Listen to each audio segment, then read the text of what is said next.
Eyes Open News time is 36 minutes past the hour. I'm a little late. It's my fault. How you doing this morning, Q? I know you're busy, girl. Good morning. Happy Tuesday. Happy Tuesday, everybody. We have the Rapides Parish School Superintendent coming on, Jeff Powell, talking about the big career fair taking place on Cinco de Mayo. That's tomorrow at the Mega Shelter near the Mega Shelter Complex near LSUA. We have your City Council update with our City Councilman, Gerber Porter. He's going to give us the 411 on what's going on with the budget as the mayor has vetoed the City Council amended budget, and of course, the question is, will the council override his veto? They can do that if they have the same 5 votes that they had to, of course, add the amendment to the budget, excluding the $113,000 salary for the commissioner of Alexandria, Louisiana Police Department, Commissioner Gordon. Sure, maybe we can get him one of those Batman lights, but he can go out and shine the light. like you're doing Batman. Well, maybe it'll have APD on it. We need a cop here, Commissioner. Most ridiculous thing I've ever heard of. Alexandria is the only city in the state of Louisiana, in the South for that matter, I think, Q, that has a commissioner. Commissioner Gordon. Ridiculous. Just a waste of money. I agree with the council members. That position has to go. So they can't override his veto. We'll find out. And let's see if the person who, of course, went along with the new, what I call, contingent of city council members who seem to be actually not a rubber stamp council, to their credit. Jim Ballard, he was one of the deciding votes. So the question is, did the mayor's office get to him? Did they put pressure on him? Will he revert back to being a rubber stamping council, what he has been now for more than a decade, along with Chuck Fowler, Harry Silver when he was there, basically doing the bid of the administration. I don't think that dog's on a hunt with the new council members, and of course, their coup d'etat that obviously the administration didn't see coming, but he's very displeased with the council, like they really care. And, of course, the question is, will they override his veto? Will Jim Ballard switch his vote? And if he does so, they do have the 4 votes to remove him as council president. So they can use that as leverage, Q. So we're going to talk to Gerber Porter about it as it's getting messy at the Alexandria City Council. And it seems the mayor's office is at odds with the council and vice versa. Who will win that battle? We'll revisit with Dr. David Holcomb, giving you the very latest on the COVID-19 numbers. And, of course, we did have that interview, the true story of Willie Woodson, the black man killed by police in a white mob in Mound Bayou, Mississippi, 55 years ago. Almost, it'll be a month, 55 years ago in July, Q. Yeah, well, more than 150 bullets entered his body when a white mob, along with police, converged on that majority black city and administered what they called vigilante justice, possibly even killing the cop. Yeah, killing the cop. So we would never know because no forensics was done. Blah, blah, blah, blah, blah, blah. Your statewide news you can use coming up: a double murder in Baker, a pursuit of fatal shootout. We'll tell you what we know. Black man killed his wife, his estranged wife. Was it his wife? Let me see. It was the mother of his child. That was his girlfriend. He killed his girlfriend's nephew. Then he took off with the child and led him on a high-speed chase in Mississippi. Now, get this. According to the radio TV station down in Biloxi, Mississippi, this guy got out of the car after he tried to cross the median queue, got stuck, took his 4-year-old baby, held it in his hand, and was shooting at police while police were shooting at him while holding the baby. He's dead. The baby is in stable condition. So if he got involved in a shootout with police and that baby got shot, that may very well be problematic. But what do you do when a guy has no care for his child, that he would hold his baby as a shield to protect him from the police's bullets? That's not even a man. That's less than a dog. I didn't know this guy was from Lake Charles, my homeboy. This is the guy, a young Southern University. Well, the brother went back in his older age to law school. He was 35 years old, went to Southern, had already finished, was gonna really need to take the bar because of the pandemic rules, Q. You don't have to really take the bar, and if they took the bar, it's an open book test. So he was guaranteed that he was going to be a lawyer. So guess what? He got killed in a home invasion of his home in Baton Rouge. But the brother was strapped. He fired back. Of course, he came out on the bad end. No word yet. Let's see if a suspect. Obviously, a suspect is in custody because he did shoot the suspect. Because the suspect fled and then sought medical attention at the hospital, and that's where police got their man. Louisiana House overwhelmingly backs bill to allow the smokable form, or what they call the flower, of medical marijuana. Yeah, it's coming. It's coming possibly this year, folks. So all you folks who are on medical marijuana, this could be certainly save a lot of money in your pocketbooks, because that teacher program is way too expensive. They are pricing themselves in the market. And I said this before on the show, Q. You heard me say this. People are headed to Arkansas, where they have the medical marijuana flower, as well as Mississippi, and they're crossing the border, spending money that could be going for taxes and stuff right here in Louisiana. Should Louisiana doctors have no-compete, supporters lose the first round of legislative battle. I hate no-compete clauses. Television stations try to do that crap in these small markets, and you couldn't. That's why back in the day, I was able to go from KLB TV to KLAX, within a matter of weeks. So, they tried to sign a no-compete, but previously there was a situation in Alexandria, and I think I remember her name, Trisha. She was a salesperson where they tried to make salespeople sign no-competes because she left KLB and went to someplace else. KLB had the audacity to sue her. And guess what? The judge said, that dog don't hunt here. You might could do that in New York and LA and some of the big markets, but you can't have no-compete clause. You will prevent people's ability to earn an income and a livelihood. It won't work. So no-competes don't work. Don't work in car dealerships, don't work in television stations, radio stations, and they're not going to work at the hospitals anymore.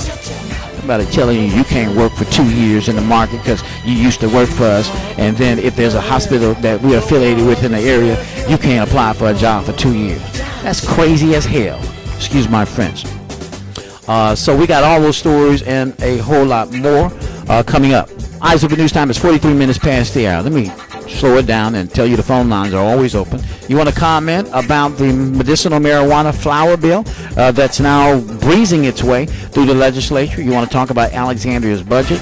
And guess what, folks? We're looking at bringing the 2 police officers who were fired by Alexandria Mayor Jeff Hall, the 2 black police officers, being on Eyes Open with Tony Brown as early as Thursday. We talk about former Alexandria high-ranking officers Darryl Clark and Reginald Cooper right here on the show. Yeah, all that and a whole lot more.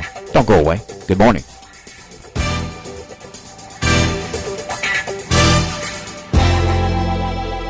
Hello, everyone. I'm Tony Brown. This is your statewide news you can use on this terrific Tuesday. News being brought to you by the Alexandria Emergency Room Hospital.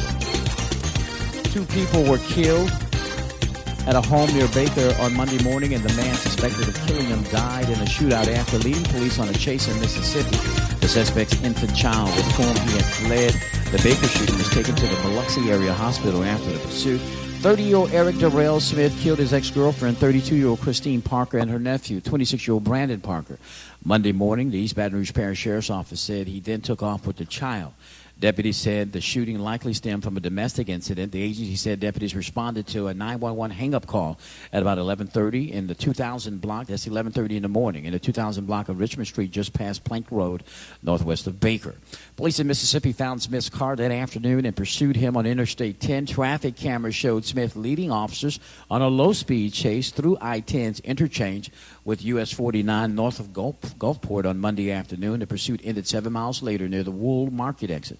Smith tried to drive across the median, but his car got stuck. Biloxi Police Chief John Miller said Smith and police officers then got into a shootout in which Smith was killed. Miller said he didn't know whether officers killed Smith or he killed himself. Television station WLOX in Biloxi reported Smith was holding his 4-month-old child while firing a gun at police. While being chased, what's even problematic, if this is true, that means police fired at him while he was holding the baby. It also said that the child is in stable condition at a Merritt Hospital in Biloxi. No word yet on if the child was actually shot. Parker's house is painted in a peaceful shade of green On Monday, children's tennis shoes could be seen on the front porch, and a child's bike lay on the grass in front of the house. Trash cans had been brought to the street for pickup. With a master's in political science and a law degree from Southern University, Derek Cavazos was planning to become a criminal defense lawyer. But when Hurricane Laura pummeled his hometown of Lake Charles last year, he put those plans on hold to help his mom. He started removing downed trees on property, and before long he was carting his chainsaw all over town, offering his services to the countless neighbors and friends facing massive storm damage. After a few months, he had launched a landscaping business. His latest plan was to leave the business to his godson and start his legal career back in Baton Rouge, according to his mom. Those plans came crashing down when 35-year-old Cavazos was shot and killed during a home invasion overnight Saturday on Ashby Avenue, a residential street near South Flannery Road. He exchanged gunfire with the suspect but ultimately died at the scene, according to the Baton Rouge Police Department. His death came amid a persistent spike in homicides across East Baton Rouge Parish, where 50 lives were lost to violence during the first 4 months of this year. An unprecedented murder rate that threatens to outpace even a record-breaking carnage that they've had in previous years. Still, Baton Rouge is not in the number 10 most violent cities in the country. Topping in the top 10, we have Monroe at number 5 and the city of Alexandria at number 8. The top 10, the only two cities in the top 10 in Louisiana are the most violent cities to live in. The Louisiana House has backed proposals to legalize and tax the raw smokable form of medicinal marijuana, a key expansion of the state's medical program as lawmakers debate looser rules for the drug. The House voted 73 to 26 Monday to approve Speaker Pro Tem Tanner McGee's House Bill 391 to allow patients to buy up to 71 grams or 2.5 ounces of raw marijuana every 2 weeks. That's 5 ounces a month. Currently, patients who get marijuana through the state's medical program can only access several non-smokable forms of the drug, including tinctures and gummies. McGee's bill would let the state's 2 licensed producers, partners of the agriculture centers at LSU and Southern University, sell the smokable form of the drug to the state's 9 pharmacies licensed to sell marijuana to patients. McGee, a Homer Republican, argued the legislation will improve access to patients and get a cheaper product to the market. Producers have said the raw form is cheaper, even if it's taxed as McGee wants, than the tinctures, which must go through more processing. He also noted Mississippi and Arkansas have both legalized the raw form of marijuana for medical use and suggested patients will drive. And guess what? They are driving to those states to get the drug if the bill doesn't pass. He says, your constituents are going to get this, McGee said. It depends on if they're making a drive to Mississippi or Arkansas and bringing it back to Louisiana, or making a drive to Arkansas and bringing it back here. The proposals garnered little debate or opposition to the House. The state Senate, which historically has been more skeptical of looser cannabis laws, may be a rougher road for the bill. We hope not. Dozens of unhappy Livingston Parish homeowners have plenty of questions, a few tears, and their share of demands for parish government officials Monday over recent letters warning them that their houses weren't properly assessed for damage after the 2016 flood, and that the failure would now lead to them having to raise their homes or even demolish them. In 2019, FEMA audits found a series of shortfalls in the way the parish responded to the August 2016 flood, which inundated tens of thousands of homes in the parish, and parish officials have since acknowledged they didn't do as many of the required damage assessments as they should have in an attempt to get people back in their homes quickly. A few weeks later, after letters went out to 1,221 households, the parish's Homeland Security Director, Grant Coordinator, Assessor, and a handful of other officials were at the parish council chambers Monday to hear from residents and explain what to do next. But they also got an earful of frustration that flared. Ocean's Health Systems lost the first round of a legislative battle with Our Lady of the Lake Regional Medical Center, physicians groups, and other hospitals over the use of non-compete provisions in doctors' contracts Monday, with the Louisiana House panel advancing 2 proposals aimed at restricting the practice. The House Commerce Committee advanced House Bill 483 by Covington Republican Representative Mark Wright to restrict the use of non-compete agreements for physicians. The bill is backed by the Louisiana State Medical Society and the Franciscan Missionaries of Our Lady, which oversees Our Lady of the lake, among others. Ochsner's health system is a staunch believer in non-compete agreements, deploying them regularly with physicians that they employ. Ochsner's and other defendants of the practice say it lets hospitals like Ochsner limit risk, ensuring they aren't investing big money into training and supporting doctors only to have them leave and take their practice to another nearby clinic. Backers of Wright's bill counter that non-compete agreements force doctors out of the state, especially at Ochsner's, has grown its footprint to include a wide swath of Louisiana. Many of the provisions say that once an Ochsner doctor leaves, they can't work for 2 years in any parish where Ochsner has a presence. Wright called the situation untenable for doctors and said his bill represents a compromise. With $1.6 billion coming from Washington in coronavirus aid, Louisiana has more money to work with than ever before. This is a year we're going to have a lot of money, said Senator Mac Bodie White, the Republican out of Baton Rouge. A large chunk of that money will go towards things like infrastructure. It will mostly be used for things such as wastewater, system improvements, the unemployment trust fund. Right now, he says, we pretty much have a standstill budget, other than a few additions primarily associated with the increase in teachers' pay and some of the other obligations that we've met, that according to Representative Jerome Zerang, the Republican out of Houma. And finally, President Joe Biden will be traveling to Louisiana on Thursday to make the case for his new $4 trillion economic plan. The president will be making stops in Lake Charles and New Orleans to talk to hurricane recovery and COVID-19 pandemic. But the main point of the proposal is for the economy. The proposal would invest $2.3 trillion in infrastructure, which would provide relief for the $14 billion worth of infrastructure project backlogs in the state. One of the first things that will go with that money is the old Calcasieu River Bridge right there in Lake Charles. I'm Tony Brown. That's your statewide news you can use on this terrific Tuesday. Have a safe and a blessed day.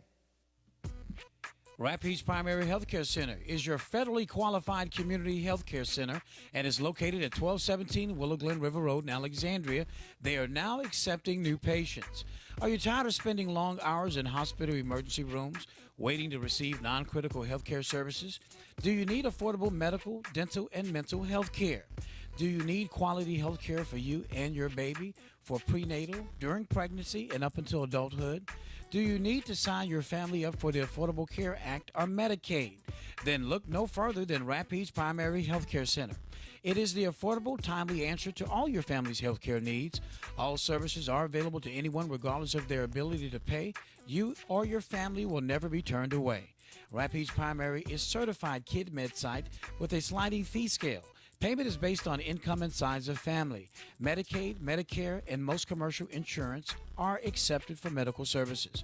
For appointments and information on all medical services, including Obamacare and Medicaid, call 318-487-4400. That's 318-487-4400. Rapides Primary Healthcare Center, a new beginning in quality health care and a proud impact partner of the Eyes Open Radio Network.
right, we're back right here in your premier morning news magazine. Normally we'd have what's up for breakfast and lunch in Rapides Parish Schools, but Hey, Uncle Tony, I'm doing fantastic. I'm glad you're doing fantastic. We don't have the lunch menu today.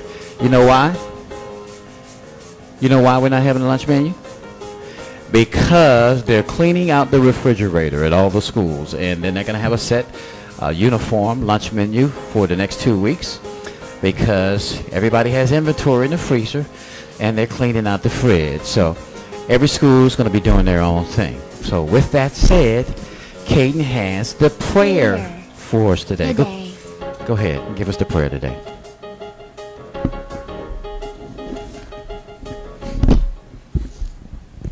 Now, how can you? Dear God, please help me learn more about you so I can make wise choices. Amen. All right. Thank you, Kate. Appreciate that. Next time, we're going to kneel up, so because you can hear all of this on the microphone like that. We're going to kneel like we always do until you grow a little bit taller. Now we have Lance Escaday, a meteorologist with the National Weather Service out of Lake Charles, Louisiana. Hey, Lance, how you doing? Good, Tony. How are you this morning? Man, I walked out yesterday. I said, good Lord, it's very warm, kind of very humid, a little humid. So what's going on with the forecast today? Well, let's get the least important stuff out of the way first. You're right. It's definitely a very warm and muggy morning.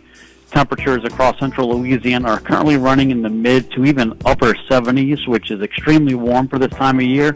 And it's not going to warm too much, although we are still going to see highs in the low to mid 80s, probably over the next 3 to 4 hours.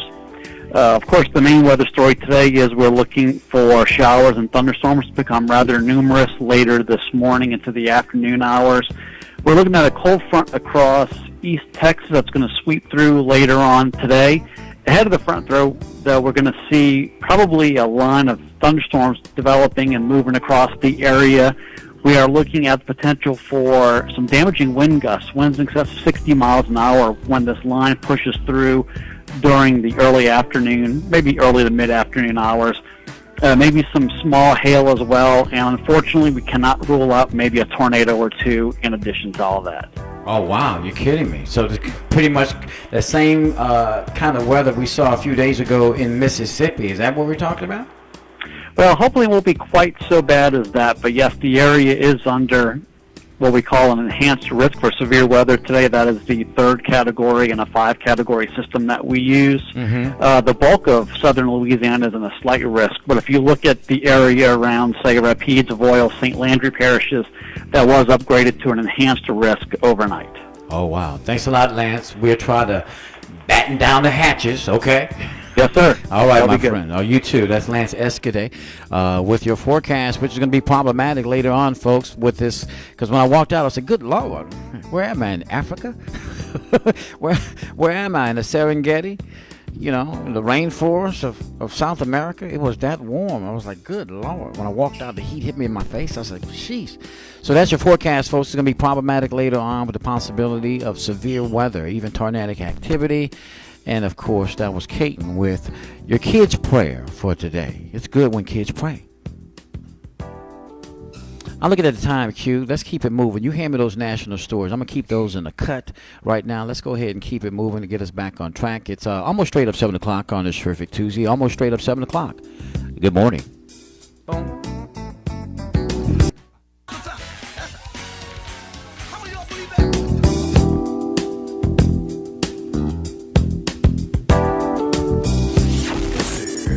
Open with Tony Brown on FM 107.5 The Vibe and 1110 AM KGTP Alexandria Pineville.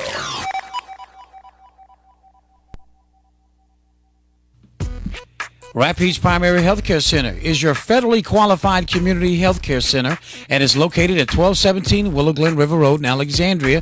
They are now accepting new patients. Are you tired of spending long hours in hospital emergency rooms waiting to receive non-critical healthcare services? Do you need affordable medical, dental, and mental health care? Do you need quality health care for you and your baby? for prenatal, during pregnancy, and up until adulthood? Do you need to sign your family up for the Affordable Care Act or Medicaid? Then look no further than Rapides Primary Health Care Center. It is the affordable, timely answer to all your family's health care needs. All services are available to anyone regardless of their ability to pay. You or your family will never be turned away. Rapides Primary is certified KidMed site with a sliding fee scale. Payment is based on income and size of family. Medicaid, Medicare, and most commercial insurance are accepted for medical services. For appointments and information on all medical services, including Obamacare and Medicaid, call 318-487-4400. That's 318-487-4400. Rapides Primary Healthcare Center, a new beginning in quality health care and a proud impact partner of the Eyes Open Radio Network.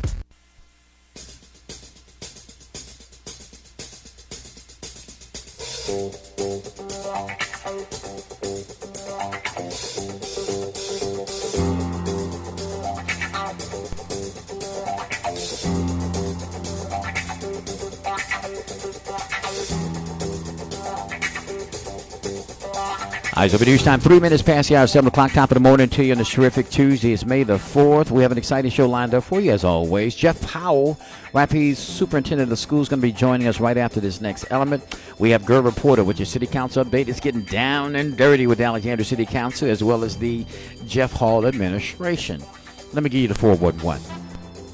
Last council meeting, when the mayor thought his budget was going to be just smooth sailing, they came back to City Council with a 5-2 vote and basically amended his budget. They did away with the commissioner's position, which is $113,000, and you know, I had said that. I said, man, I said that before they even did it. So they were thinking the same way I was thinking. Man, that's 3 positions, at least 2 police positions, and maybe a dispatcher or somebody in the office. Q.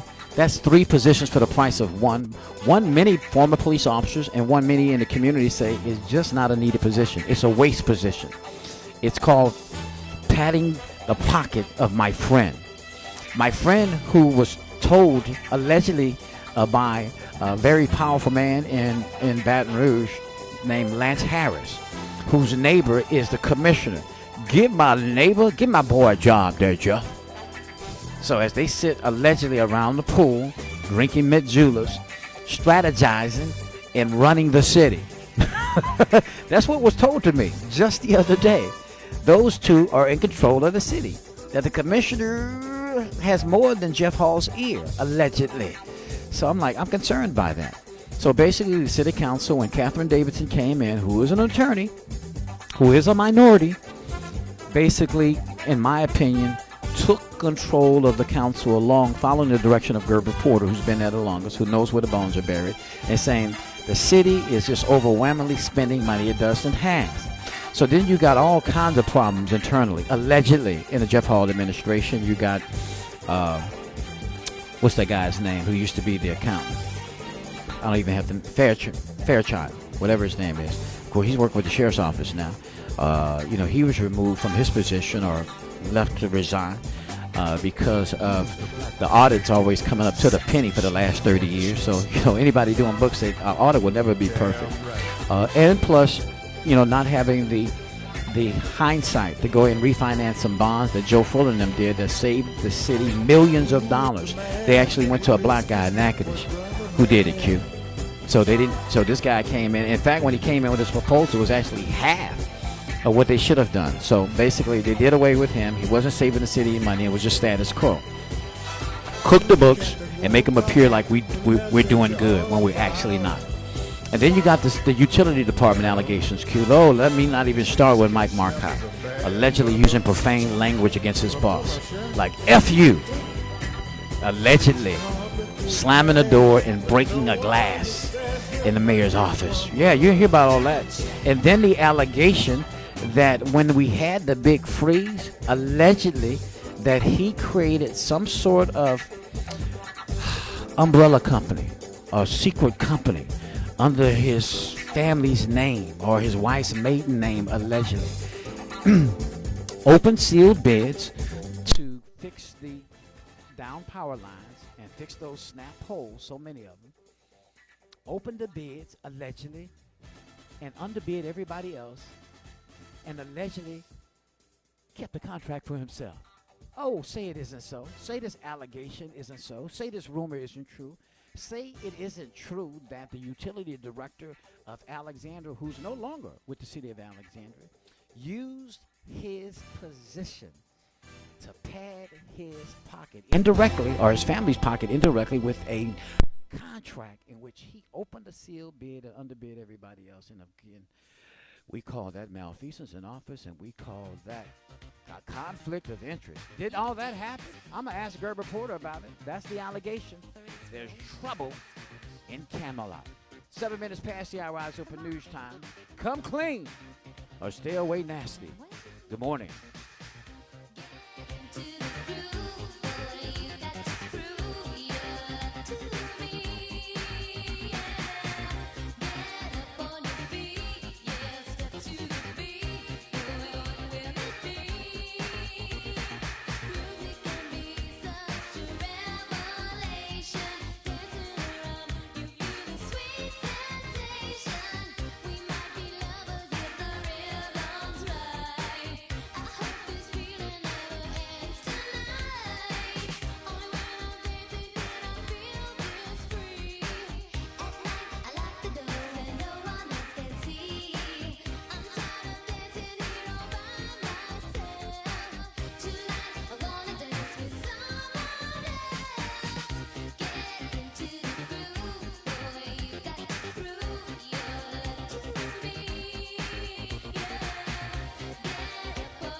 Who wants to start going to grandma's for Sunday dinner again?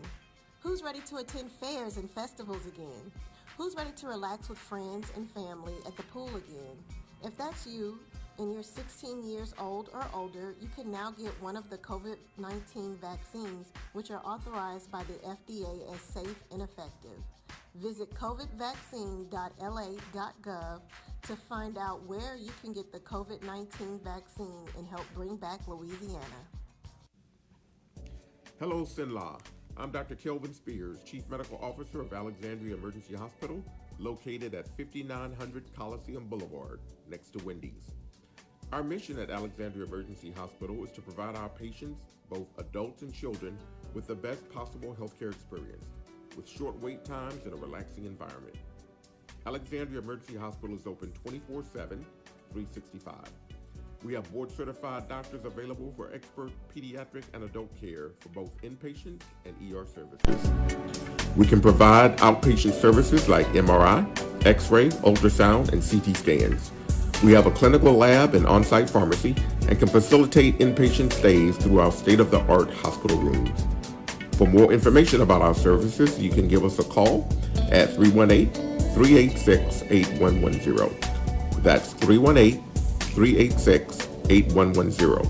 Or visit us online at www.alexandriaer.com. Again, I'm Dr. Kelvin Spears.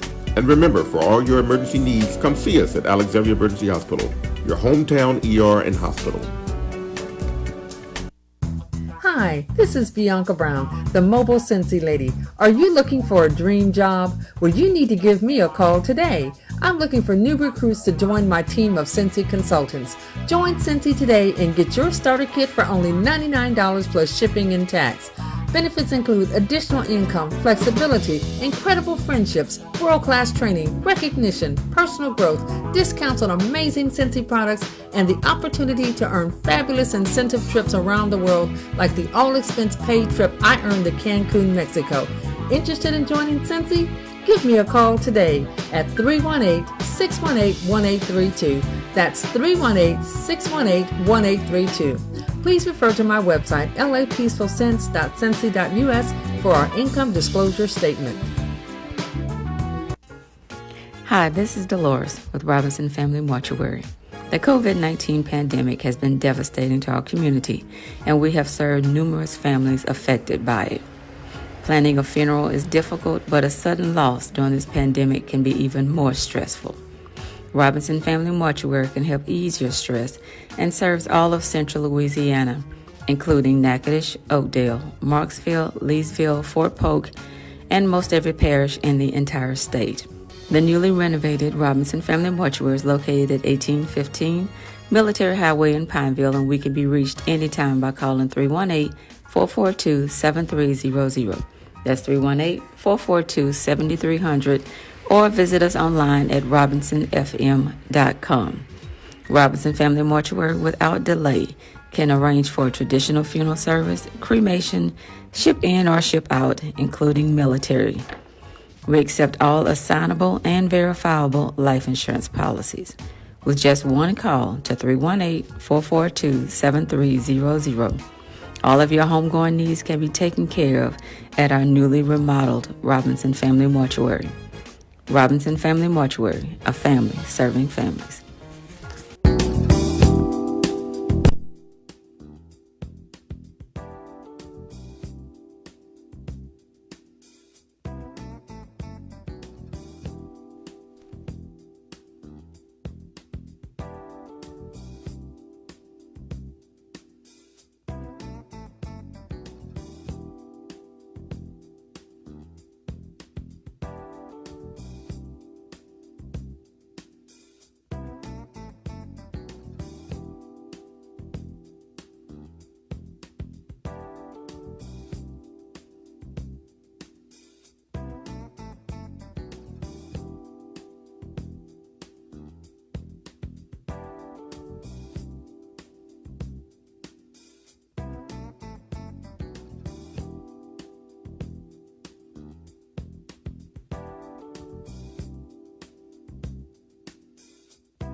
All right, we're back right here on your Premier Morning News magazine. What we're talking about right now is elevating your future, as I would say thousands of Rapides Parish School seniors will be doing just that on Cinco de Mayo, which of course is going to be on Wednesday. Let's go to our good friend, the Superintendent of Rapides Parish Schools, Mr. Jeff Powell, talking about the Elevate Your Future Career Fair taking place at the Mega Shelter Complex right near LSU on May the 5th. That's Wednesday, Cinco de Mayo. Superintendent, always a pleasure, my friend, and welcome back to the show. Thank you so much. Man, this is a big deal. I would say nearly 20 years I've had this show, and then you add another 7 or 8 years I did in local television at KLB, anchoring Jambalaya midday, and the 6 and 10 News when KLX had a full newscast. I've never seen such a comprehensive effort to try to place students in a direction for a true career path. So hats off to you and your staff. This is an excellent idea. I don't think it's ever been done here in Rapides Parish. So kudos to you, my friend. Well, thank you, Tony, and definitely hats off to Ms. LaRonda Pierce and Mr. Matt Burns. Mr. Burns is our secondary director. Ms. LaRonda Hobbs Pierce is our CTE supervisor here for the parish. And so they've really kind of taken this on and understand how important it is these days to not just, get our kids through high school, but to make sure that they have plans for what they're going to do after high school. So super excited about the Elevate Your Future job fair taking place tomorrow at the Mega Shelter. So how many employers did you get signed up? I know we have military folk coming from, the Air Force, the Marines, from all the branches of the services. I mean, so this is going to be a really big deal. Yeah, so I got an update yesterday from Mr. Burns. It sounds like we have right at 42 different folks that are going to be there. 30 of them are people that are going to be interviewing our seniors for jobs that they can start immediately. The other 12 are either larger corporations or, like you said, the military, that our students can walk through and get information from those, sit down and talk to those recruiters, talk to those companies about the best way to kind of come down that path to get a job with their company. So really excited about it. Many of those seniors have actually signed up for interview times. I think Mr. Burns told me yesterday over 250 or 300 of them have signed up to actually sit down and do an interview there at the Mega Shelter. And then hundreds more are going to be going out into the community tomorrow, interviewing for jobs and things like that. So super, super excited about the full day tomorrow. I really like the aspect, not only some of the big major companies like the hospitals, but Clico, Royal, Martin, Boise, Cascade getting involved, but the whole aspect of the military, the Louisiana National Guard, the Air Force, the Marines, Coast Guard, the Army, any other ones that I missed, where the kids who may not have the financial resources, maybe they didn't make the tops, maybe they didn't think about going to college immediately after high school, but who can go into the military, give Uncle Sam his 3 to 4 years, whatever the case may be, and then come back when they've matured a little bit, not only spiritually but academically, but come back on the GI Bill and get their college paid for. That's a win-win. Yeah, absolutely. And I think I've expressed here on your show, I'm a product of the Louisiana Army National Guard. I thank God for having that opportunity that, 6 years of basically part-time service, but 100% college tuition exemption. At that time, I think they still have that. Plus, like you said, the GI Bill and making a little extra spending cash as for my monthly drill is part of what helped us get through college. So absolutely really trying to promote that military service is an excellent way to kind of top out your high school career and move into that direction. But not on that, when you add the fact that, you come out as a youngster, go into college, you can still be, in your 20s with your 4-year degree, and then come out as a grown person and apply for a VA loan to get your house. There's so many different positive attributes of it. And, a good buddy of mine, he was my quarterback in high school. He actually did a career in the Navy, retired. He's already retired with 20 years and is finishing up a college degree now and getting ready for his next career. So he has so many different options with the military service for sure. Okay, let's talk a little bit, and we're going to be telling folks about this hopefully starting next week, about the summer school, which is not going to be traditional summer school. It's going to be a more expanded version of summer school. Absolutely. We call it the most robust summer programming that's ever been offered here in Rapides Parish. Super excited about over 3,000 seats available. The information is coming directly from your child's school, so each school has so many slots that they're filling, and I just want to encourage parents to take advantage of this opportunity. We all know that COVID has had such a negative impact in so many different ways, not the least of which is on the academic progression of our students. So, but what makes it so exciting is a couple things. Number one, it's a full day, 7:30 to 3 o'clock, every single day. And we're not just focused on the academic side. Research is very strong that students that are involved in extracurricular and co-curricular activities come to school more, behave better, and perform higher in academics. And so you're going to see a heavy dose of extracurricular and co-curricular opportunities for students, from everything from STEM and robotics programming to performing arts and art, as well as band, music, athletics, all these different things to really get our students connected to things that really interest them and keep them engaged in meaningful ways. So they'll actually spend some of their day doing that as well. And Tony, it's actually going 6 weeks this summer, so it's not just the 3 or 4 weeks that we've done in the past. It'll be a full 6 weeks.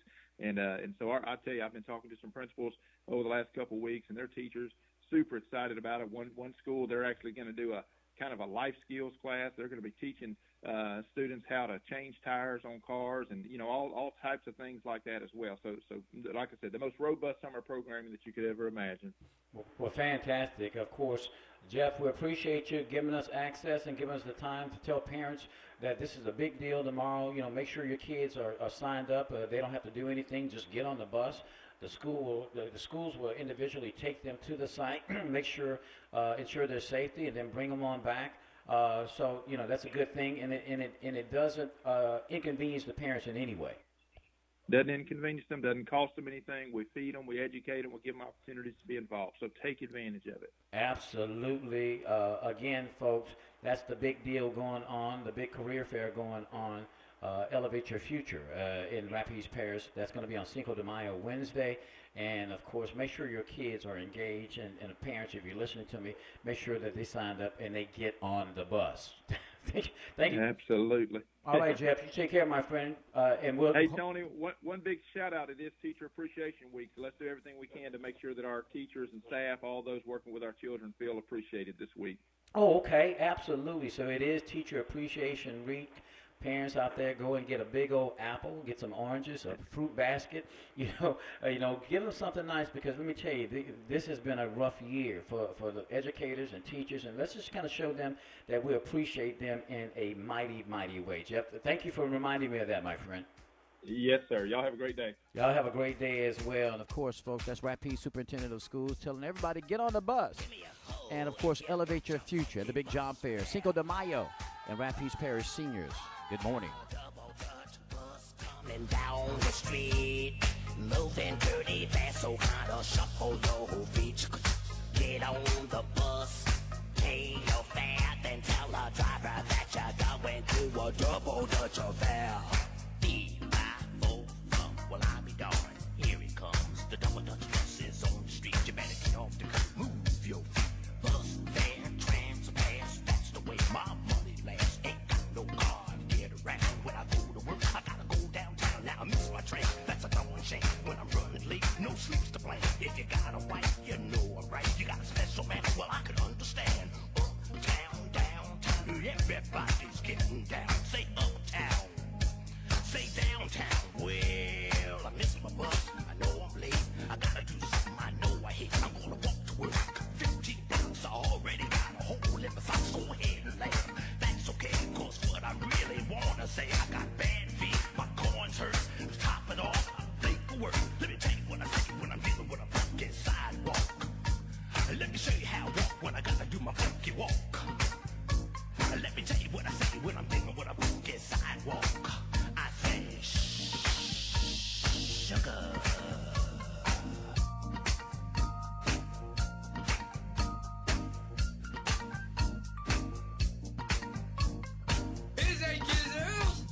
Yeah.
Hi, I'm Denisha Edwards, City News Manager for the Drum newspaper in Ponchatoula and Baton Rouge. My job is to make Eyes Open with Tony Brown on FM 107.5, The Vibe, and 1110 AM, KGTP, Alexandria, Pineville. Hello, everyone. I'm Tony Brown. This is your statewide news you can use on this terrific Tuesday. News being brought to you by the Alexandria Emergency Room Hospital. 2 people were killed at a home near Baker on Monday morning, and the man suspected of killing them died in a shootout after leading police on a chase in Mississippi. The suspect's infant child, with whom he had fled the Baker shooting, was taken to the Biloxi area hospital after the pursuit. 30-year-old Eric Darrell Smith killed his ex-girlfriend, 32-year-old Christine Parker, and her nephew, 26-year-old Brandon Parker. Monday morning, the East Baton Rouge Parish Sheriff's Office said he then took off with the child. Deputies said the shooting likely stemmed from a domestic incident. The agency said deputies responded to a 911 hang-up call at about 11:30 in the 2000 block. That's 11:30 in the morning in the 2000 block of Richmond Street, just past Plank Road, northwest of Baker. Police in Mississippi found Smith's car that afternoon and pursued him on Interstate 10. Traffic cameras showed Smith leading officers on a low-speed chase through I-10's interchange with US 49 north of Gulfport on Monday afternoon. The pursuit ended 7 miles later near the Wool Market exit. Smith tried to drive across the median, but his car got stuck. Biloxi Police Chief John Miller said Smith and police officers then got into a shootout in which Smith was killed. Miller said he didn't know whether officers killed Smith or he killed himself. Television station WLOX in Biloxi reported Smith was holding his 4-month-old child while firing a gun at police. While being chased, what's even problematic, if this is true, that means police fired at him while he was holding the baby. It also said that the child is in stable condition at a Merritt Hospital in Biloxi. No word yet on if the child was actually shot. Parker's house is painted in a peaceful shade of green. On Monday, children's tennis shoes could be seen on the front porch, and a child's bike lay on the grass in front of the house. Trash cans had been brought to the street for pickup.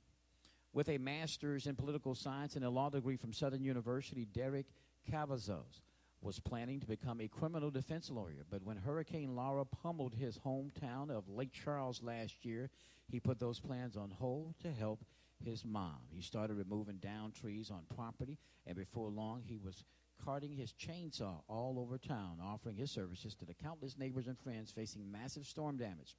After a few months, he had launched a landscaping business. His latest plan was to leave the business to his godson and start his legal career back in Baton Rouge, according to his mom. Those plans came crashing down when 35-year-old Cavazos was shot and killed during a home invasion overnight Saturday on Ashby Avenue, a residential street near South Flannery Road.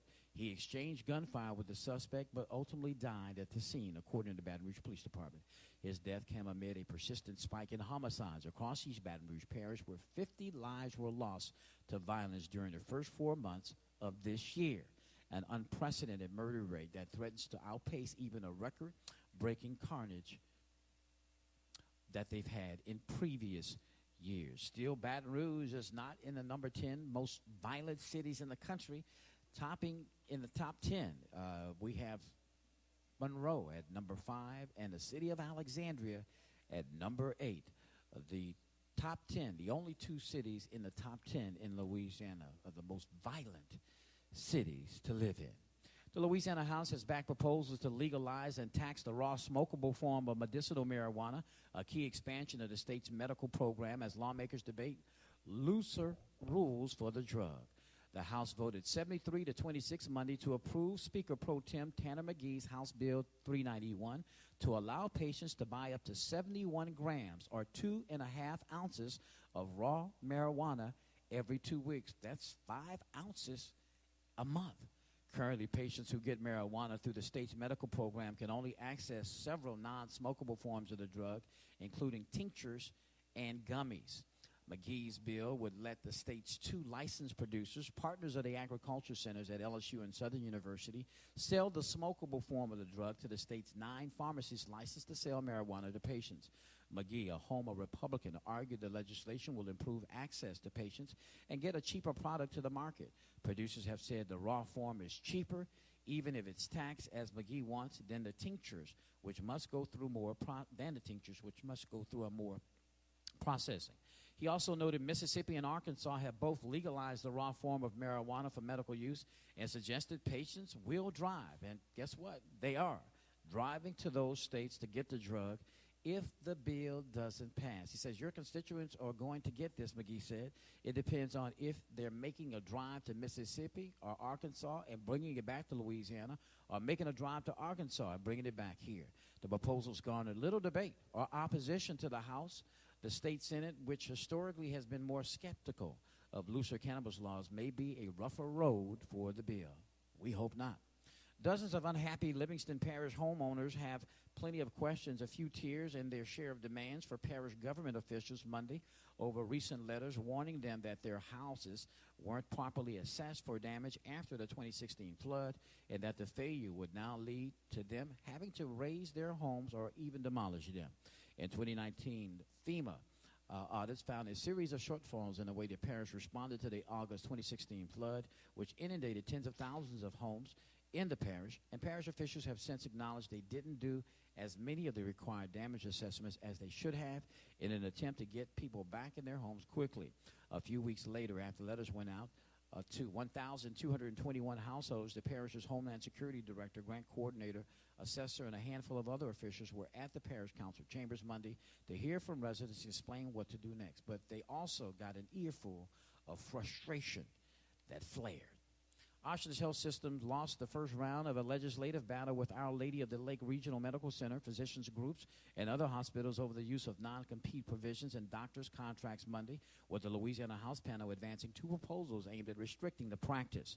The House Commerce Committee advanced House Bill 483 by Covington Republican Representative Mark Wright to restrict the use of non-compete agreements for physicians. The bill is backed by the Louisiana State Medical Society and the Franciscan Missionaries of Our Lady, which oversees Our Lady of the Lake, among others. Ocean's Health System is a staunch believer in non-compete agreements, deploying them regularly with physicians that they employ. Ochsner's and other defendants of the practice say it lets hospitals like Ochsner limit risk, ensuring they aren't investing big money into training and supporting doctors only to have them leave and take their practice to another nearby clinic. Backers of Wright's bill counter that non-compete agreements force doctors out of the state, especially at Ochsner's, has grown its footprint to include a wide swath of Louisiana. Many of the provisions say that once an Ochsner doctor leaves, they can't work for 2 years in any parish where Ochsner has a presence.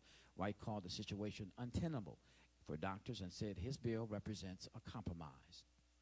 With $1.6 billion coming from Washington in coronavirus aid, Louisiana has more money to work with than ever before. This is a year we're going to have a lot of money, said Senator Mac Bodie White, the Republican out of Baton Rouge. A large chunk of that money will go towards things like infrastructure. It will mostly be used for things such as wastewater, system improvements, the Unemployment Trust Fund. Right now, he says, we pretty much have a standstill budget, other than a few additions primarily associated with the increase in teachers' pay and some of the other obligations that we've met, that according to Representative Jerome Zarang, the Republican out of Houma. And finally, President Joe Biden will be traveling to Louisiana on Thursday to make the case for his new $4 trillion economic plan. The president will be making stops in Lake Charles and New Orleans to talk to hurricane recovery and COVID-19 pandemic. But the main point of the proposal is for the economy. The proposal would invest $2.3 trillion in infrastructure, which would provide relief for the $14 billion worth of infrastructure project backlogs in the state. One of the first things that will go with that money is the old Calcasieu River Bridge right there in Lake Charles. I'm Tony Brown. That's your statewide news you can use on this terrific Tuesday. Have a safe and a blessed day. Hi, I'm Denisha Edwards, City News Manager for the Drum newspaper in Ponchatoula and Baton Rouge. My job is to make sure your stories get told. I make sure you know what's happening in your community. Whether that's exciting, informative, or just entertainment, your news matters at the Drum. But we can't do it all alone, and no one knows the community better than you. That's why I'm asking you to share your stories with me. At the Drum, we believe a community that is informed is a strong one. So if you've got important news, witty insight, upcoming events, or even a wedding announcement, call me at 927-3717 or email me news to news@thedrumnewspaper.info. Follow us on Facebook and Twitter today as we report your news.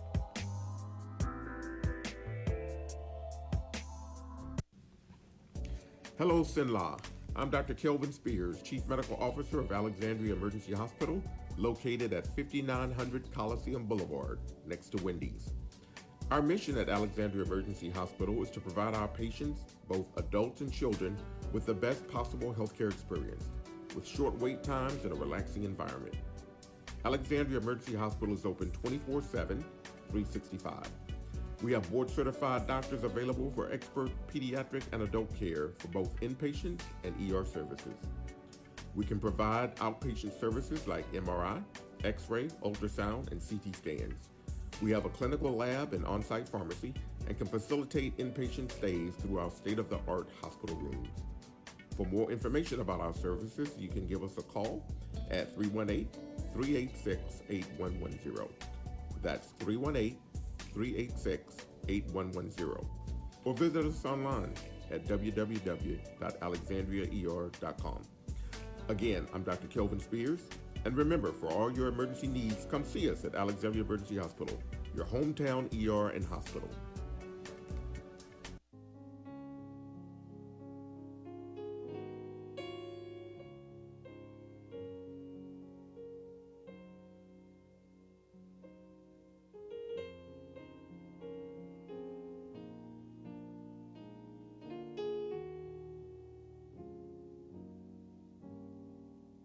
It's time for the scripture of the day. And now, the beautiful Bianca Brown. Good morning, it's Bianca Brown with your Eyes Open Scripture of the Day. Today's scripture comes from the book of 2 Chronicles, chapter 7, verse 14.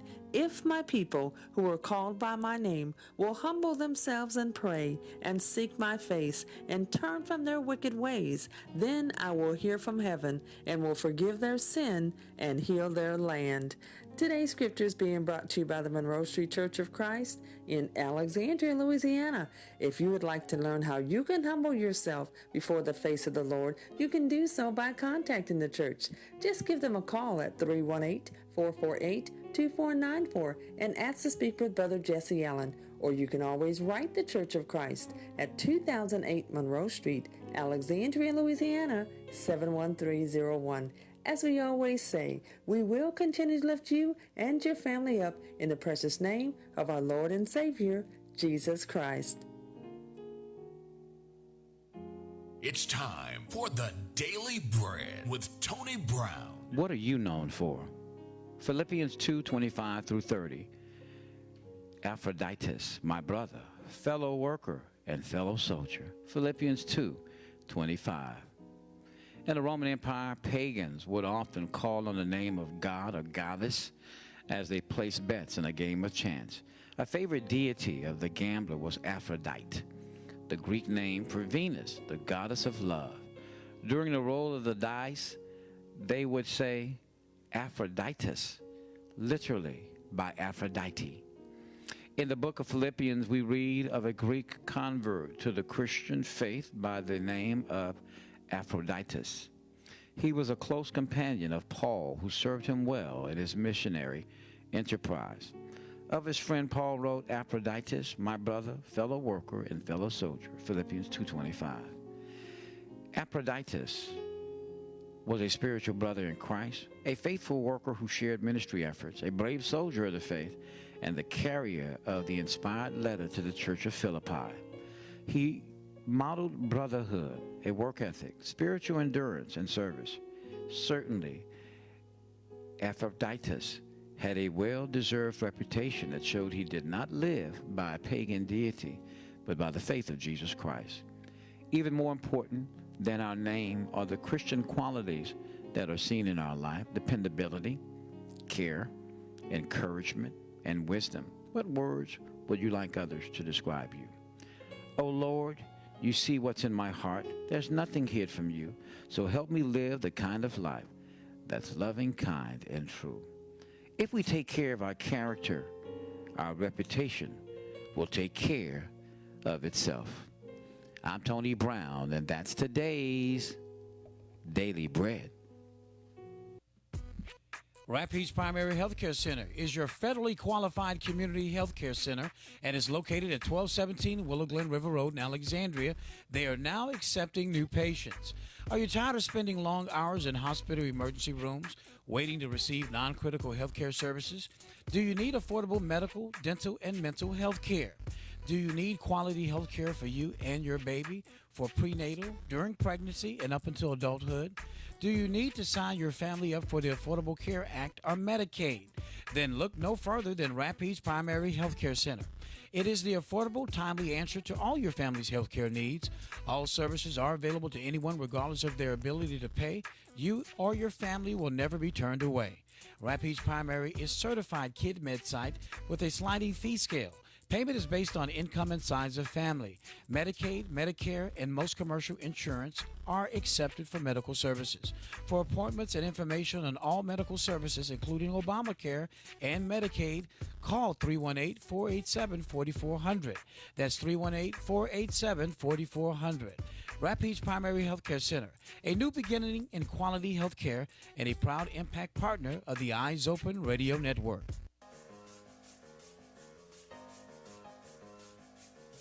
All right, we're back right here in your premier morning news magazine. Normally we'd have what's up for breakfast and lunch in Rapides Parish Schools, but I'm doing fantastic. I'm glad you're doing fantastic. We don't have the lunch menu today.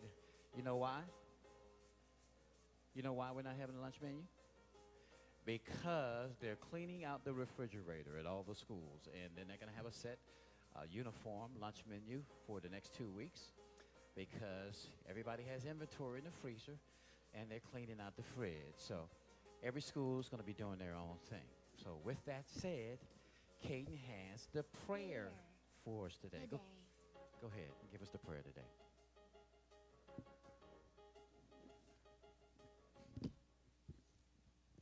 Now, how can you?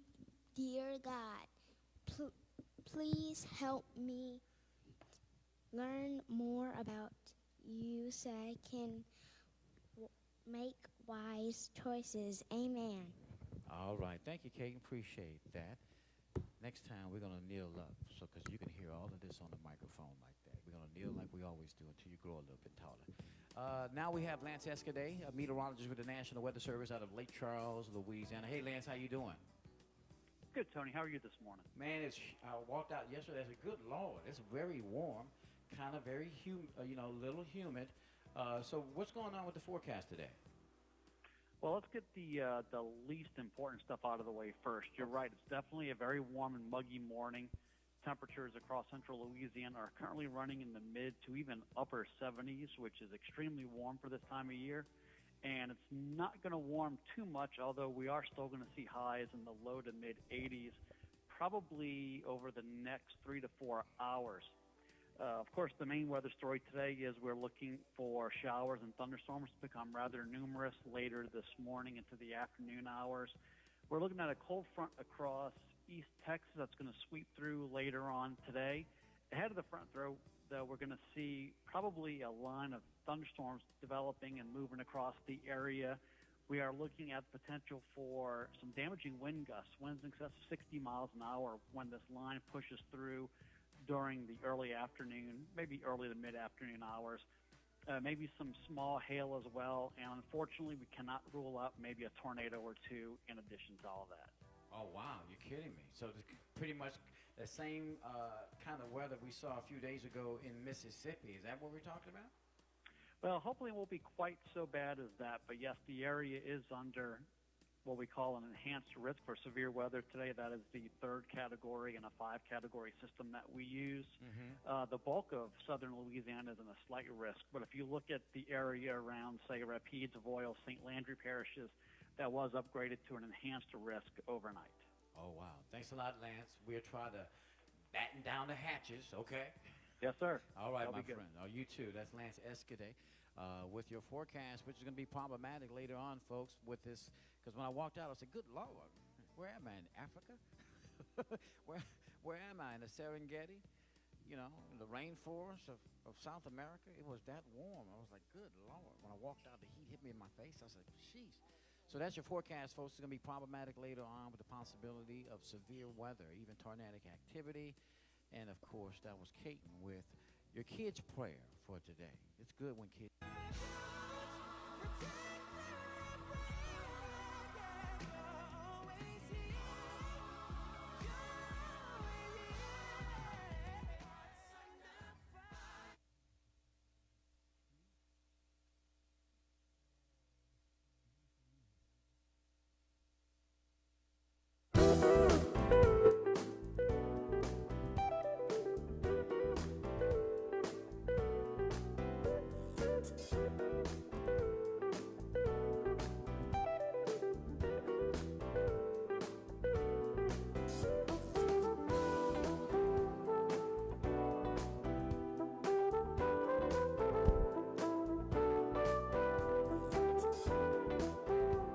All right, we're back right here on your premier morning news magazine. Top of the morning to you on this terrific day.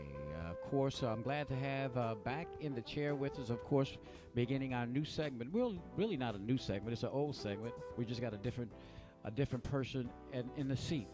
We have, of course, your Alexandria City Council update. And, of course, we have gone from Joe Fuller's for years as your city council update to Mr. Gerber Ford. I'm glad that he has volunteered his time to keep his constituents and the folks in the city of Alexandria abreast as to what's going on as it pertains to the Alexandria City Council. Plus, he is the most senior member of the council in the African American persuasion.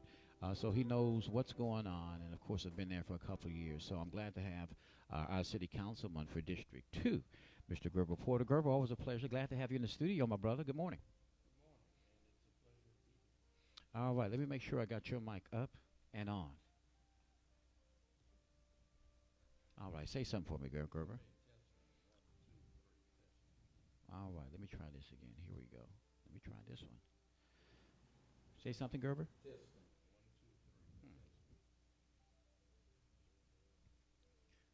Hold on one second. Let me get this up.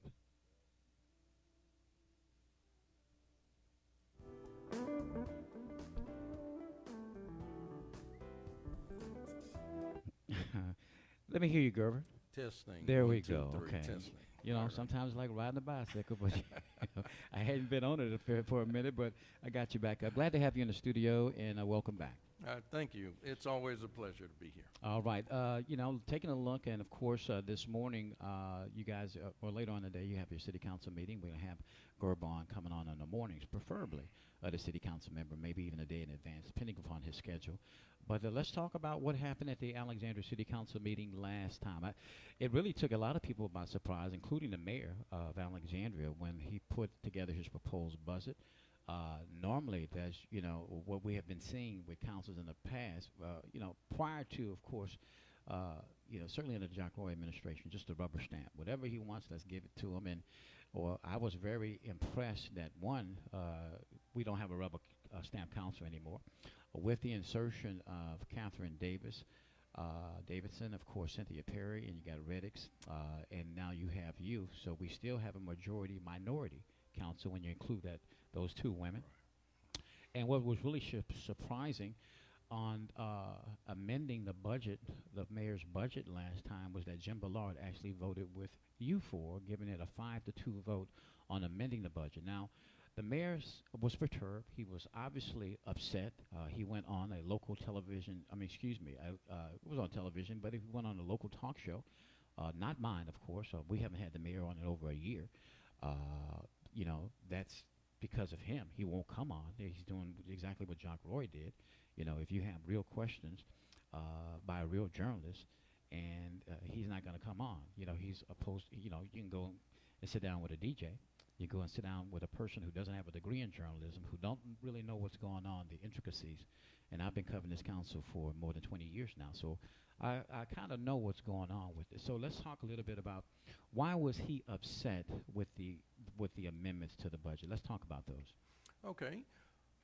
In the past, we would do that type of work leading up to the city council budget review meetings we would be meeting either individually with the mayor or sending emails, phone calls, things like that. Kind of know where he at, and kind of giving y'all a feeling what direction he's going in. So there will be some sort of precursor to the big budget, so y'all will kind of won't be surprised by what's going on in the budget. That's right. So there was a lot of it's called a relationship. It's called communicating. Exactly. Did that happen this time? No, that did not happen. So you guys didn't get any emails notifying y'all what the budget was going to be about, what line items he was interested in, and what he was really trying to pushing. So there was no communication. When y'all sat there at that last city council meeting on that Tuesday, it was the first time that y'all had actually seen the budget? No. So they sent the budget to us, and we had a chance to review it. How long before the city council meeting? About 4 weeks prior. So we got the budget in March. And I know you read every line item to it. I went through it, with a fine-tooth comb. Okay. And you are a numbers guy. Yes. Okay. Yes. That's what I like about you. Unfortunately, that just happens to be one of the things I'm good at. You're very good at it. And so, what disturbed you about when you went through that budget? What disturbed you about it? And it obviously disturbed some other council members. Well, primarily there was no money in the capital budget to address a major concern, a major problem, and that's flooding. Okay. We saw with the 2 storms from last year, something that had not happened in recent memory. Kincaid Lake overflowed. The water went into Bayou Beth. That water overflowed, and it went into the Willow Bayou, the east prong of the Willow Bayou. Well, that runs right behind Morton Park and Deerfield. That's why you had all those areas, even on 165. Those fields all back that way, that was all water from Kincaid. Reservoir. Absolutely, That's right. that flooded that entire area, because even going towards Woodworth, you can see those fields out there, and I was like, where's all this water coming from? Because normally we wouldn't see that. So it impacted a huge swath of South Alexandria. Yes. I mean, not South, but was that north, or where's that? Well, that's coming. Yeah, that's coming from the north, flowing south. Absolutely. And so what happened is that water ended up in Deerfield, and there are some solutions we can do, but we need capital money, capital projects to go in and do that, and we can prevent that from happening again. Now, you put in a measure to put, you introduced some legislation, local legislation, to try to get some capital outlay money to mitigate the problem. Yes. So what happened with that? Okay, so that budget, I offered a budget amendment to take $1 million of capital money out of City Hall renovations. And let me real briefly tell you what that about. Okay. The underlying thing is that the Wise and Gold Ring building was donated to the city by Harry Silver, and that building no longer meets code. It has a lot of hazardous materials in it, so you had 2 options. You either demolish it or you upgrade it, and so the cost of both is very expensive. So Joe said that when they took on this building. That's right. He tried to tell them years ago, but of course Jock Roy said they can do something with it, and of course here the city of Alexandria is left with a huge goose egg. Exactly. Yeah. Absolutely. So that City Hall renovation project, it's a total of $6 million. $1 million was going to be spent in this current fiscal year, and essentially what it is, you go over, you renovate Wise and Gold Ring, you move all the city employees into Wise and Gold Ring. That was the move. You renovate City Hall, you move these folks back 2 years later, and then you sell Wise and Gold Ring for pennies on a dollar to your buddies. Absolutely. So okay, that was the plan. That was the plan. Or give it back to the people who gave it to you after they used taxpayer dollars to fix it up. Well, you're stuck with it now, right? You accepted ownership, so you're gonna either have to demolish, renovate it. It's all taxpayer money that goes into it now. Regardless of what the decision is made, there's millions of dollars that's going to be wasted with this property taken on. It's a giveaway. Absolutely. It's a good old boy deal. Well, and then the person who actually owned the building should have been responsible enough to either renovate it, or get it up to demolish specs, it, or sell it, or demolish it. Well, now they don't have that expense. We do. Right. And thanks to the previous administration. Exactly. And the rubber stamping council that was there at the time. Exactly. Okay. Exactly. And so I wanted to take $1 million of that was slated for this year and put it toward capital improvement drainage projects. Okay.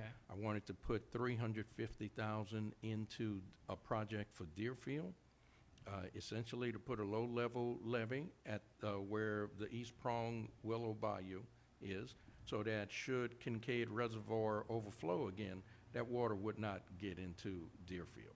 Okay, and I understand that. I want to try to keep it moving a little bit. You know, after you submitted that legislation, you know, a lot of us look at the city council meeting on video because it's played on the government access channel. What's concerning to me is after your legislation, there was something read by City Councilman Jim Villar, seemingly a text on his phone. By Lee Rubin. Excuse me, Lee Rubin. Let me correct that. That was sent to his phone by State Representative Lance Harris, is my understanding. That's right. So after you had, you know, amended the budget, you know, when the discussion came along, Lee Rubin read the text that was sent to him by Lance Harris, who apparently was watching, and basically shot down your proposal, saying that y'all don't have to use city money, you can use state money, and we know, and of course people believe that. The problem I had with that, and you should as a city councilman, that you have a state representative who is utilizing his influence to direct the council. That seems to be a huge problem. I mean, do you have a problem with that? I know I would. Oh yeah, because what that was a curveball. That was a end run, right? It's like, instead of let's go straight ahead up the middle to address this problem, the flooding that's happening in Deerfield and Acadian Village along Willow Glen River Road, let's not do that with our money. Let's wait and see if we can get money from the state or the federal government. And now you have a legislator that's saying money is coming down the pike, but that may be 6-7 years, or we may never get it because we would have to compete for that money with other communities that's flooding throughout the state. And there's many more that are doing worse than Alexander, like Baton Rouge, where, of course, the legislative seats are. So that was a pie-in-the-sky pipe dream, so to speak, to throw off your legislation. Do you think that anything that you propose is going to be shot down? You know, let me just go say it for what it is, by Lance Harris, because there's allegations that, you know, well, we don't have the rubber stamping council, but we have a puppet master, and the puppet master is State Representative Lance Harris, who is directing what's going on as pertains not only to the city council, but also the appointment of the commissioner, which was another issue that you guys chose to deal with on that last budget. Let's talk a little bit about that, because my understanding that those two may or may not be neighbors, they live in the same community, is my understanding that he proposed to the current administration that this man become the commissioner. So not only is he intervening and interjecting his authority on a legislative branch out of Baton Rouge on what's going on in a local municipality, which seems to be not only a conflict of interest, but borderline illegal, in my opinion. Well, he certainly has influence with some members of the city council, so he can influence them in real time while the items are being discussed at the city council chamber. He's able to communicate through text and help have input or influence certain members a particular way. What's dangerous about that, Gerber? Well, what's dangerous is that it's a smoke screen. Say it's a facade. It's not really true. So we're trying to address a real problem where water has gotten into people's homes, and then you have this this masquerade about don't use your money, don't spend the money out of your pocket. Let's wait because there's some money that'll be coming pretty soon, and you can use that, and you keep your own money. Don't spend taxpayer money to improve taxpayers' drainage. Let's use federal or state money that may or may not be coming. See, and that's the danger. That doesn't help Alexandria residents who are flooding. That's allowing you to let that ship sail, because you're going to stand here waiting on a bigger, nicer, more luxurious ship. Wow. And that ship never arrives. Yeah, and meanwhile, the other ship has sailed. And even if it does arrive, it's going to be more like a P-roll instead of a ship. Oh. So I get it. That's a pie-in-the-sky pipe dream to me, just to usurp and to deflect. It's not only to deflect, but it's also it's also a mechanism that they're now using to stop any legislation that you recommend for your constituency. Well, that's true. That's true. And the priorities are different, and that was the issue. You see, 4 council members offered amendments to the budget. 3 did not. The 3 who did not were satisfied with the budget as it was proposed. Yes. The 4 who... That would be Chuck Yeah. Fowler, Yes. Harry Silver, Villard, Villard, and Rubin. and Lee Rubin. Got it. Those 3. Neither of those 3 offered amendments. They were satisfied with the budget. But they were not satisfied with your proposal to use $1 million to fix people whose homes are flooding. Exactly. So let's get to the other big issue that seemed to perturb Jeff Hall, Lance Harris's good friend and neighbor, I understand, who is the commissioner of the police department in Alexandria. Now, I've done some research as a journalist. There is no police commissioner anywhere in the state of Louisiana outside of Alexandria. There's none in Mississippi. There's none in Alabama. There's none in Texas. There's none in Arizona. The 2 biggest cities, or the 3 that I know of, are Los Angeles, New York City, and Chicago. Of course, New York has the boroughs. They have the different cities, and they have individual police chiefs and all of those police who go under the guise of commissioners. So I can understand where you have different cities within the city of New York, Manhattan, Brooklyn, the Queens, the Bronx, and you can have police chiefs over those different boroughs, and you have a commissioner who can direct all of the police chiefs. Same way in Los Angeles, whether it's Compton, Watts, Inglewood, and the like. But Alexandria, being a city of less than 50,000 people, how do you sell the public nearly $115,000 position when we have a third of the cops who have fled, who have left what I call it blue flight from the city of Alexandria, have gone to whether the state police or most of them the RPSO, including the former chief of police, who's now on the payroll at the Rapides Parish Sheriff's Office, including the former head of accounting for the city of Alexandria, that was, give me his name. David Crutchfield. David Crutchfield, who's also on the payroll at the RPSO. So let's talk about that dynamic and why the city council voted. You guys came up with the idea to do something else with that money. Is that police commissioner, based upon your constituents, based upon the other city councilmen, is that a position that is wasteful? Well, the point is, it was quite a bit of money. It was a person with 2 assistants, and so that was established by the former mayor. So it's not in the city charter. That position is not designated in the city charter. So that position. But did he do away with the position before he got out of office, or he kept the commissioner's position? Just allowed it vacant. That's all. Okay, left it vacant. Had created it, as we know, and put a certain person in, and then when that person moved on to greener pastures, didn't put anybody else in. Didn't fill it. But when the new administration took hold, they chose to fill it. And they filled it with who is the current commissioner? Daryl Terry. Who is my understanding is the neighbor of Lance Harris.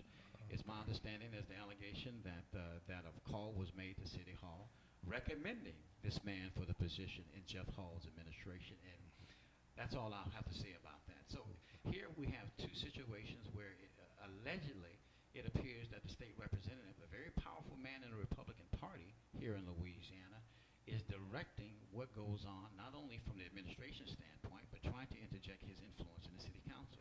That has to be a huge problem for most people who were elected into those positions, given our voice, that our voice is being taken away by someone we didn't elect in those positions. Yeah, exerting quite a bit of influence. You're right. So this is what happened with the budget process. We 4 council members offered amendments to the budget with an attempt for the total budget to remain the same. So we were moving money around from certain account codes to other account codes, things that we felt was not as high a priority to things that was a low priority. And I'll just give you an example. For districts 2 and 3, that's my district, that's Councilwoman Perry's district. Flooding is a major issue. So we were looking to move capital money from one account into another account to address these flooding problems. So we took the 1 million from the City Hall renovations and we divided that up into 3 projects, one for Deerfield, one for Acadian Village, one for Willow Glen River Road. Okay, now there was other things such as the River Fet, the Winter Fet, the Art Fet, the Garbage Fet. all of these fets, right? Yeah. And y'all had a problem with those too? yes, because Winterfett, that money comes out of recreation budget. Well, we have no recreation in districts 1, 2, and 3. None. All the recreation is out. The budget goes out to Highway 28 Sports Complex. So when you look at the renovation proposal of City Hall in the Weiss and Groves Ring building, which we knew about years ago, and Joe called it just what it was, and that has come to fruition. How much money is that? Oh, total, that's like $6 million total. And when you add the $7 million from the Johnny Downs complex. Right, 7.5, right. Yeah, so we're looking at $13 million of a cash-strapped city, which is sales tax are down from a pandemic in which the areas are flooding, where we're spending money outside of the city limits and on a huge goose egg or money pit to renovate a property that we never should have taken in the first place. Never should have taken, and that's $13 million, Gerber. That's right, of capital money from the general capital budget that would have gone to repairing streets, bridges, drainage, closing ditches, replacing old water main systems, repairing collapsed sewer systems. I mean, all of our capital funds for the general improvements would come out of that same budget. And let me take a look at when these projects do start happening, because they may or may not. Certainly, y'all have already approved. Not you, because you didn't vote for it. The $7 million at Johnny Downs and the $6 million renovation of the Wyatts and Gold Spring building. You know, city's money will be taken, taxpayer monies will be taken, but who are the contractors that will be making the money, and who are they connected to? Do they have relationships with Lance Harris? Do they have relationships with anybody on the council? This is a huge amount of money, 13 million of which none will go to any African American contractors, but it seems like to me the powers that be, who have been slopping at the trough of Alexandria's taxpayers, money, hard-earned money, and they have already divided the pie up and sliced it up, and you and people like you and me, who look like you and me, will not even get a crumb. Yeah, and see, this is about money, people with construction companies getting bids, getting contracts, to the detriment of the taxpayers and the homeowners in Alexandria, whose homes consistently flood when there is a 1-inch rain. When there's a major rain event, yes, we got problems. If somebody came in from the outside looking in at this, they would say this is not being responsible. Somebody from the outside would come in and they'd say, wait a minute, why are you putting a new paint job on this old jalopy? What you need are new wheels and a new engine so that it could run. Don't worry about how shiny it looks and what it looks like. It's on blocks. It's not running. Mm-hmm. So you're putting your money into the wrong thing. If you got any money, let's get your wheels right. You know, you're on blocks, so let's get you some wheels. Let's get your engine repaired. Let's get this thing rolling again, and then later on, we could talk about doing a top-notch paint job on your truck, you know? Yeah, it's about priorities. Exactly. So do we put the millions of dollars into renovating a city hall, building or rebuilding a $7 million park, or do we worry about people's homes that are flooding throughout the city of Alexandria? Right, exactly. It's about priorities, and apparently the priorities are not about the people, but about the institution, about making money for the powers that be, because they are licking their chops. Yeah. And although, so do the other city council members actually realize what we have just exposed just now, what is really going on here? I'm not sure to what depth, but I constantly raise the issue. I point out consistently that our only return on our investment, like for instance at the sports complex, is just whatever we get in sales tax. That's 2.5 cents on every dollar. That means we need people to come into Alexandria, spend $1 million so that we could collect $25,000. That's ridiculous. Well, we're not going to ever get $7.5 million back. You know, we could have a major event every weekend, and we're not going to get that back for years and years and years. So the biggest thing about all of this is that we have made amendments to the budget based on our priorities. They are not the same priorities as the administration. And that is apparent because although those changes that you guys made would help, we already know that the money for Johnny Downs is gone. Yeah, that's down the drain. That's gone. What about the renovations? That hasn't totally been approved yet. No, and you raise a good point because if the veto is not overridden later today, okay, the previous year budget goes into effect for the next 6 months. So half of that budget continues for the next 6 months. Wow. And we'll have 6 months to try and work out and come to an agreement for the new budget. So this is what that means. Pay raises for the employees. Not going to happen. It's not in the old budget because the old budget continues for the next 6 months, right? Yeah. Pay raises for police. Not going gonna to happen. happen. It's not in the old budget. Drainage improvement, flood protection projects. It's not in the old budget. That's what was amended. Also, additional money for demolition of homes, not in the old budget. That's not going to happen. But what is in the old budget is the renovations for City Hall. It is Winterfett, Riverfett, Rocking on the Red. Yeah, and all those other fets in which white radio stations make a six-figure deal while black radio stations get nothing. But the other thing, too, is that is a massive giveaway because the city loses money, and we don't count the money that the departments put into those events. And they don't line item which radio stations are getting the money. And when you place people who own the radio stations on the committee that decides who divvies up the money, that is an obvious conflict of interest. It is corruption. And it's not fair. Right. It's unrighteous, and people need to know what the heck is going on because the fat cats keep slopping at your trough, and the powers that be keep allowing it to happen. I thought it would be different with a different mayor, but it's the status quo. We got the same mayor that we had last time, just with a different hat on and a different look and a different color. Right. Wow. Gerb, anything else you want the people to add? Because you've just shared a lot with us. Yeah. I'm glad I was able to ask the right question because apparently people who are going to the council are looking at this stuff and they're not asking the right questions. Right. So in closing, am I asking the right questions? Yes. You're touching on several of the important points in this budget process.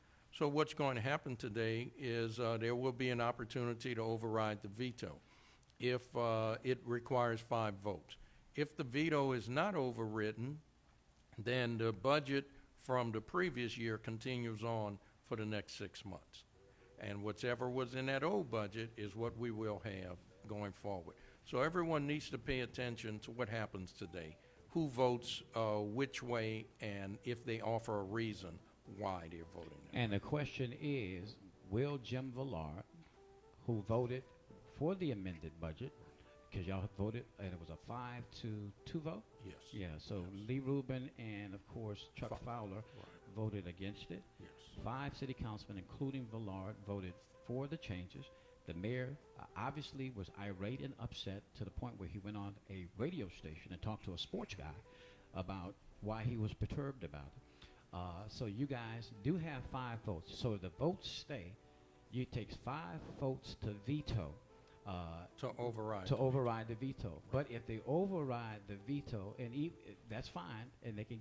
But if y'all don't override the veto, you still have the 6 months of the previous budget, in which police, employees, and it's still with the garbage fets all over again. Right. So regardless of which way it goes, we still have a way. So if y'all override the veto, what happens? The amended budget is adopted. It goes into effect. So I'm encouraging all of our listeners to get off their tail. This is your tax dollars to get up there to tell the fat cats who's been slopping at the trough of Alexandria for decades that we're not going to stand for this. Tell Lance Harris, who is a legislator out of Baton Rouge, elected in a different position, that you can't control this council and what happens with the city of Alexandria taxpayers' money. Let's show up in force at the city council meeting. What time is it tonight?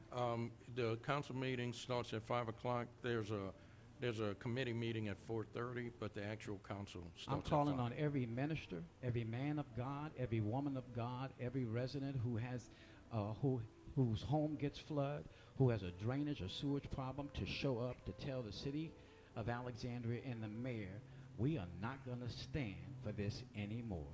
The bottom line is the priorities are wrong. Jeff Hall knows that they're wrong, and he's hurting the majority of the people, which are black people in this city, with this nonsense that's going on. So I commend you, because they're shooting down everything that you do, and they're setting you up to be challenged in a couple years on the city council, because one, you're good at what you do, you like numbers, and you actually, unlike some, read before you go to the council members, the meeting. So God bless you, and we hope and pray that some folk will show up, and that some strong, influential men of God will show up and says, this dog ain't go hunt. We're not going to allow this to continue. It's been going on for over 10 years now with the past administration, and we still got the same old thing with the current administration. So God bless you. Anything you want to add before I let you go? I just encourage people to stay involved, and every other Thursday I do a Zoom call, so anyone on in District 2 or anywhere, if you'd like to send me the link. I will. I'll post it on my Facebook, and I'll tune in myself. Yeah, and I make a presentation, and I give folks a chance for input. I really seeking input, so it's been working out quite well. You deserve that shameless plug. You really do. Thank you, Gerber. That's our city council. We're going to pray for you because you and like some new members are standing up for what's right. I hope their eyes are being opened, particularly, of course, the new city council member, all three of them. And they will certainly follow your wisdom and your lead and take a look at the numbers and take a look at what they do and how it will impact people, real people, not the rich people who stand to gain a lot of money on this deal, on both of these deals, the park deal and the renovation deals at the Weiss and Gold Ring building. God bless you. Thank you for your courage. Thank you for the strength. And remember, you have been ordained by God to be our voice. Okay. Thank you, Gerber. We appreciate Thank you. it. More eyes open when we come back, folks. That's the real truth. That's called coming clean or staying away nasty. More eyes open when we come back. Don't go away. Hello, Sinla. I'm Dr. Kelvin Spears, Chief Medical Officer of Alexandria Emergency Hospital, located at 5900 Coliseum Boulevard, next to Wendy's. Our mission at Alexandria Emergency Hospital is to provide our patients, both adults and children, with the best possible healthcare experience, with short wait times and a relaxing environment. Alexandria Emergency Hospital is open 24/7, 365. We have board-certified doctors available for expert pediatric and adult care for both inpatient and ER services. We can provide outpatient services like MRI, X-ray, ultrasound, and CT scans. We have a clinical lab and on-site pharmacy and can facilitate inpatient stays through our state-of-the-art hospital rooms. For more information about our services, you can give us a call at 318-386-8110. That's 318-386-8110, or visit us online at www.alexandriaer.com. Again, I'm Dr. Kelvin Spears, and remember, for all your emergency needs, come see us at Alexandria Emergency Hospital, your hometown ER and hospital.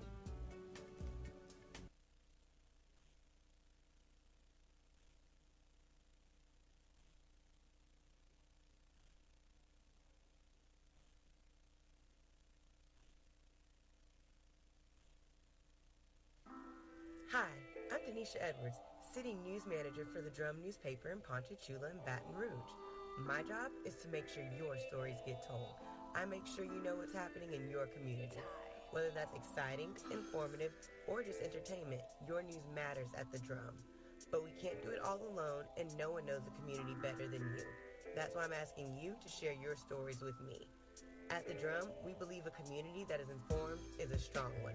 So if you've got important news, witty insight, upcoming events, or even a wedding announcement, call me at 225-927-3717 or email me news to news@thedrumnewspaper.info. Follow us on Facebook and Twitter today as we report your news. Who wants to start going to grandma's for Sunday dinner again? Who's ready to attend fairs and festivals again? Who's ready to relax with friends and family at the pool again? If that's you and you're 16 years old or older, you can now get one of the COVID-19 vaccines, which are authorized by the FDA as safe and effective. Visit covidvaccine.la.gov to find out where you can get the COVID-19 vaccine and help bring back Louisiana.